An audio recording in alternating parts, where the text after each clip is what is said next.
Nama dia Abu Tufail, itu gelaran dia. Nama dia siapa? Amir bin Wasilah. Dia ni meninggal pada tahun 110 Hijrah. Kenapa nama dia terkenal? Maksudnya disebut kerana dia adalah sahabat yang terakhir wafat. The last person of the companion of the Prophet sallallahu alaihi wasallam. Orang yang terakhir yang hidup. Kenapa juga penting? Kerana dalam riwayat Anas dan dalam riwayat Jabir, dalam riwayat Ibnu Umar, Abdullah Ibnu Umar. Kata Abdullah bin Umar, "Shalla bina Rasulullah sallallahu alaihi wasallam salatul Isya." Nabi semayang Isya.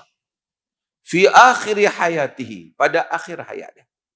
Ni kata Abdullah bin Umar. Dalam riwayat Abdullah bin Mas'ud, dia cerita hadis yang saya akan cerita ni juga. Dia kata, sebulan sebelum Nabi wafat. Tapi yang penting ialah pada akhir. Mungkin Nabi sebut 2 kali. Apa dia kata? Falamma sallama. Apabila Nabi SAW bagi salam, qal, ara'aitakum lailatakum hadhihi. Nabi kata kat sahabat, bagi salam. Sahabat duduk belakang. Kamu tengok tak malam kamu ni? Ini masa saat Nabi nak wafat. Akhir-akhir. Fa inna ra'sa mi'ati sanah minha la yabqa mimman huwa al-yawmu ala zahril ardi ahad. Kata Nabi, kerana selepas daripada 100 tahun, daripada tarikh ni, tak akan ada lagi sesiapa pun yang ada pada hari ini di atas muka bumi. Maksud sesiapa pun yang ada ni, lepas 100 tahun ni, mati.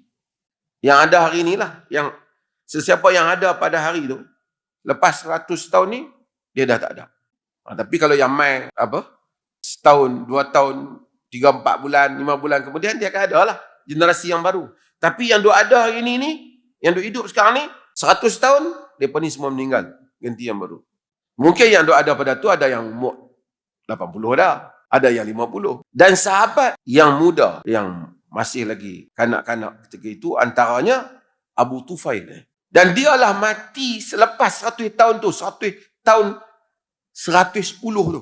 Tahun 110 tu, cukuplah 100 tahun Nabi bagi tahu, matilah Abu Tufail.